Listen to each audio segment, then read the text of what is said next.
नमस्कार दोस्तों, आप सभी का हार्दिक स्वागत है हमारे YouTube चैनल जीवन रचना में। दोस्तों, एक समय की बात है।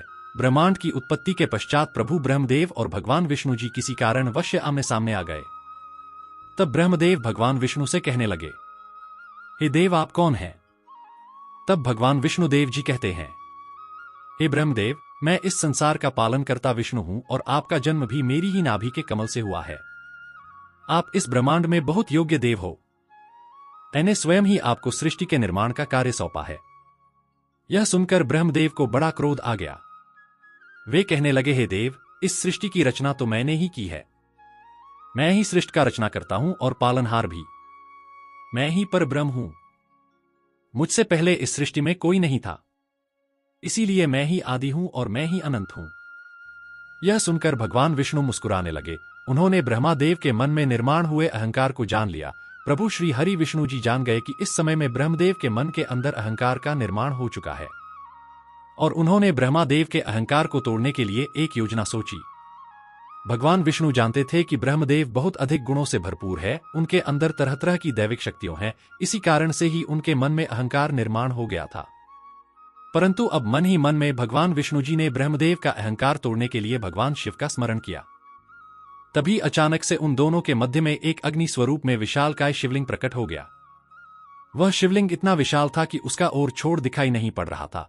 उस शिवलिंग का ना कोई आरंभ था और ना कोई अंत था। उस शिवलिंग को देखकर ब्रह्मदेव आश्चर्यचकित हो गए और कहने लगे, यह विचित्र चीज क्या है जो इतनी विशालकाय है और इस स्थान पर किस कारण से प्रकट हुई है? इतना कहते ही भगवान शिव उस स्थान पर प्रकट हुए। भगवान शिव को देखकर ब्रह्मदेव कहने लगे, हे देव, आप कौन है और किस कारण से इस स्थान पर आए हैं? भगवान शिव कहने लगे, हे ब्रह्मदेव, मैं आपके मन के अंदर पैदा हो रही एक गंभीर दुविधा को ही दूर करने के लिए यहां पर आया हूं। ब्रह्मदेव कहने लगे, तो ठीक है, अब आप ही बताइए, हम तीनों में सर्वश्रेष्ठ कौन है? हम तीनों में सबसे पहले मैं ही आया हूं, इसीलिए मैं ही ईश्वर हूं। कुछ देर शांत रहने के बाद प्रभु शिव शंकर बोले, हे ब्रह्मदेव, आप श्रेष्ठ हैं या भगवान विष्णु जी इस संसार में सबसे ज्यादा श्रेष्ठ हैं? आपकी इस दुविधा का प्रमाण आपको बहुत जल्दी ही मिल जाएगा।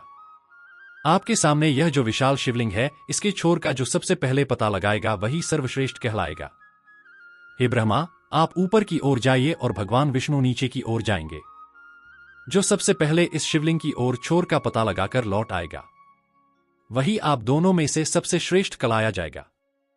भगवान शिव शंकर की यह युक्ति सुनते ही ब्रह्मदेव को बड़ा गर्व हो गया और उन्होंने उस शर्त को स्वीकार कर लिया। भगवान विष्णु और शिव मन ही मन मुस्कुराने लगे। ब्रह्मदेव अपनी दैविक शक्ति के साथ तीव्र गति से ऊपर की ओर जाने लगे और भगवान विष्णु नीचे की ओर निकल गए।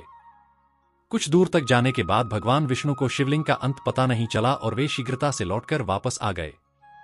किंतु ब्रह्मदेव अहंकार से ऊपर की ओर जाने लगे, लेकिन उन्हें शिवलिंग का अंत कहीं पर भी दिखाई नहीं पड़ा। ब्रह्मा जी बहुत देर तक ऊपर की ओर जाने लगे और थक कर बीच में हो रुक गए और सोचने लगे, यह कैसा विचित्र शिवलिंग है। इसका ना तो कोई अंत है और ना कोई छोर है।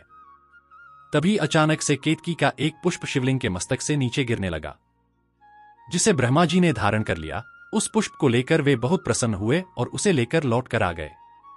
अहंकार से भरे हुए ब्रह्मदेव ने उस पुष्प को भगवान विष्णु और शिवजी को दिखाते हुए इस प्रकार से झूठ कहने लगे कि यह देखो, मैंने शिवलिंग के मस्तक पर रखे हुए इस केतकी फूल को प्राप्त किया है। इस फूल से स्पष्ट सिद्ध हो जाता है कि मैंने शिवलिंग का एक छोर देखा है और यह फूल वहां से प्राप्त किया है। ब्रह्मा जी के उस वचन को सुनकर भगवान विष्णु ने केतकी के पुष्प की ओर देखकर कहा, हे ब्रह्मदेव, इसका साक्षी कौन है जो यह बताएगा कि आपने शिवलिंग का अंत देख है? इस दुविधा को सुलझाने के लिए किसी पवित्र सत्यवादी और निरपक्ष व्यक्ति को ही साक्षी मान जाएगा। ब्रह्मा जी बोले, इस समय पर इस बात की साक्ष्य देने के लिए कौन आएगा? जो बात सत्य है उसकी साक्ष्य तो यह केतकी का फूल ही बताएगा। इतना कहकर ब्रह्मा जी ने केतकी के फूल को साक्ष्य देने के लिए विवश किया। तब उस केतकी के फूल ने भगवान विष्णु से झूठ कहा, हे भगवान विष्णु जी, यह बात सत्य है कि ब्रह्मदेव मुझे शिवलिंग के मस्तक पर से उठाकर लाए हैं। हे प्रभु, आपको ब्रह्मादेव पर किसी भी प्रकार का संदेह नहीं करना चाहिए।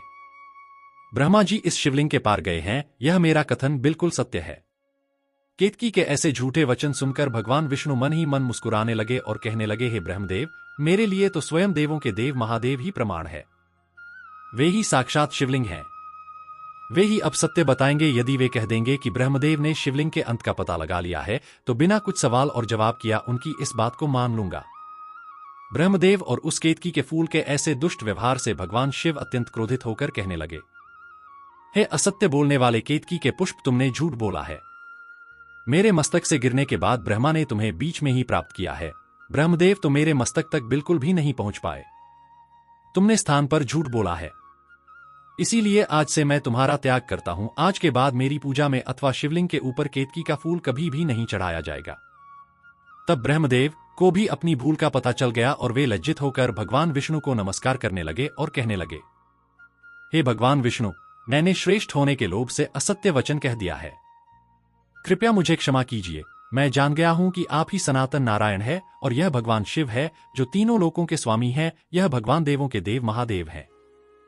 मेरे मन में अहंकार उत्पन्न हो गया था, इसी कारण से मैंने झूठ बोला है। तो दोस्तों, इस प्रकार से भगवान शिव ने ब्रह्मादेव का घमंड तोड़ दिया और उसी दिन से केतकी का फूल भगवान शिव पर चढ़ाया नहीं जाता है। उम्मीद करते हैं कि यह पौराणिक कथा आपको पसंद आई होगी। अंत में कृपया हमारे चैनल जीवन रचना को सब्सक्राइब अवश्य कर दें और कमेंट सेक्शन में हर हर महादेव, जय श्री हरि और जय ब्रह्मादेव जो लिखे। आप सभी का बहुत बहुत धन्यवाद।